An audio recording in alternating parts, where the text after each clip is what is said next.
Hi friends, hope you're well, and just another quick thought for you this week.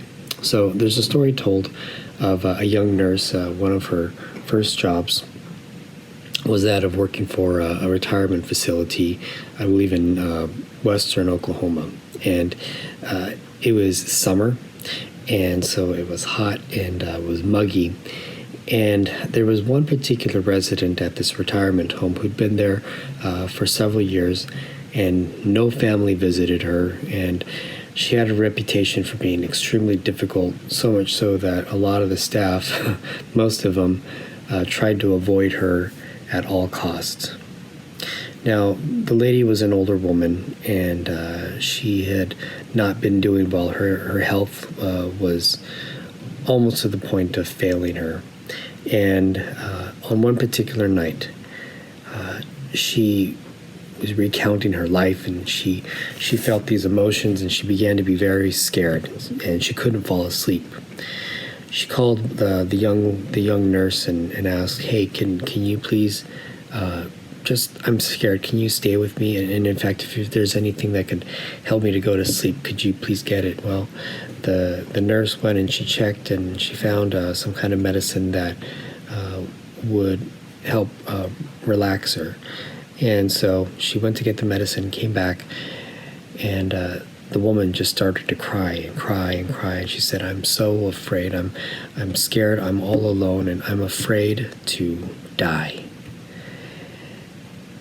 So the young nurse, she gave the lady the medicine, and as after the lady had taken the medicine, she asked, "Please, please, please stay with me."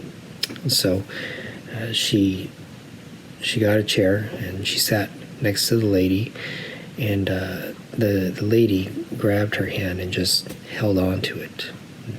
This kind of surprised the young nurse, but she didn't want to upset the lady, so she just stayed there, and she sat with the woman for some time. And finally, the effects of the medicine and the pure exhaustion on the lady's part caused her to finally go to sleep.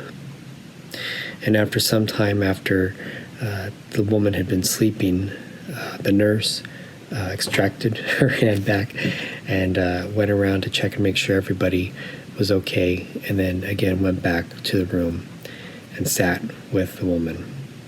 Suddenly, as she was listening to the woman's breathing, she realized that she knew she was passing away, and she looked, and when the woman had fallen asleep, there was this sense of fear and on her face, but finally she could see that she was at peace. Og Mandino writes, "Beginning today, treat everyone you meet as if they were going to be dead by midnight. Extend to them all the care, kindness, and understanding you can muster, and do with it no thought of any reward. Your life will never be the same again." Today's theme is that of compassion, or actually even this whole week, because this coming Sabbath we're going to be talking about what it means to be compassionate. As we look to the story of the Good Samaritan, we see a man show compassion to another man who had been beaten and been robbed and been left for dead. And so what are some stories, or perhaps either you have heard or even maybe you have experienced yourself, whether being shown compassion or showing compassion to someone else? And think about these things, and we're going to unpack what it means to be compassionate, to love your neighbor. So God bless you all. Have a great week, and take care. Bye-bye.